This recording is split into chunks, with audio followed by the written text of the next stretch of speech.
The game of ASEAN Quest has heated up like no other, thanks to the new ASEAN community, which aims to increase economic integration and create a competitive, innovative, and people-oriented regional economy for Southeast Asia. Oi, it's your turn.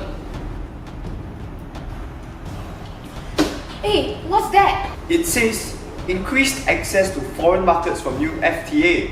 Collect an extra $200 every time you pass go. Applies to all signatories. What? What is an FTA? How did this happen? Well, we lower our trade barriers through free trade agreements, less tariffs on all our imported goods, so everything's regionally cheaper. So my countries choose to import more from you than the Western world. Aggregate demand for your goods and my goods increases. More money! Money, money, money. Always Sunday in the Richmond. A win-win situation. Not that I needed more demand for my oil anyway. Thanks for buying all my rice. Buy more, buy more. Wow, FTAs are the best. Of course they're great. Even though I don't export a ton of stuff, my trading port is the center of all Southeast Asian trading, meaning I can take $50 of that $200 profit each time we pass coal at my trading port. Why do you look like you're laughing at something in your head? What? I'm not. In a custom union, member countries face no trade barriers and improved factor mobility, while non-member countries face a common tariff, resulting in free impacts. Firstly, firms might outsource or offshore production to ASEAN countries that offer lower costs of production. By fragmenting production chains, there will be significant cost advantages through EOS, thus achieving increased price competitiveness of their exports against non-members. Secondly, Southeast Asia's rapidly growing population can be tapped on, and this opens new markets. This potentially increases export revenue, hence improving the BOP of countries that faced BOP deficit before. By promoting the growth of the regional economy, trade becomes the major engine of growth.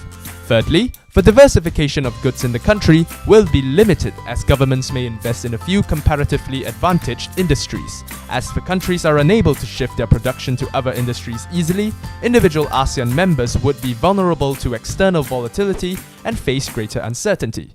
Okay guys, it's time for my 100-page biannual report.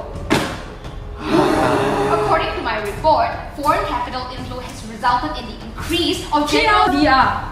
Basically, we all kena inflation.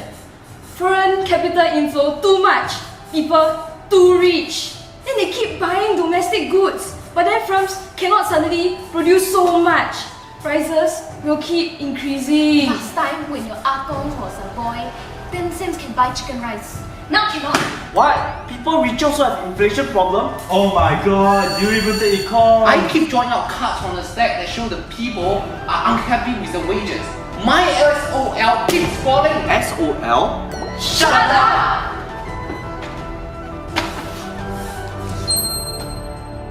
Also, the labor inflow into my country from your country is so much, and because there's so much, they become so cheap.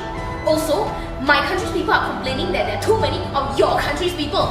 Don't be xenophobic. We must solve these inequalities. We must! Oh my god, please don't riot.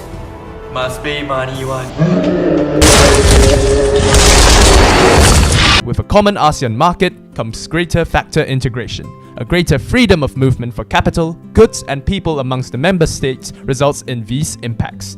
Firstly, there will be increased access to resources such as technological knowledge. With technological know-how, firms are better able to carry out R&D to develop new products or improve existing ones.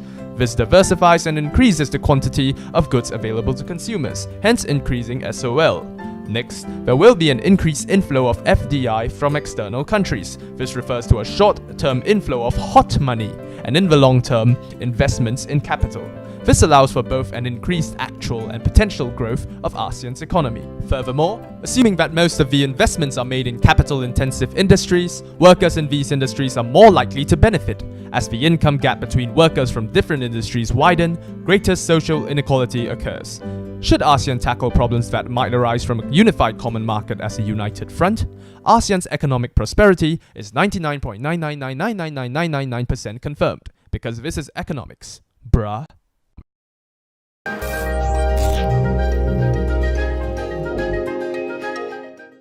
Oh.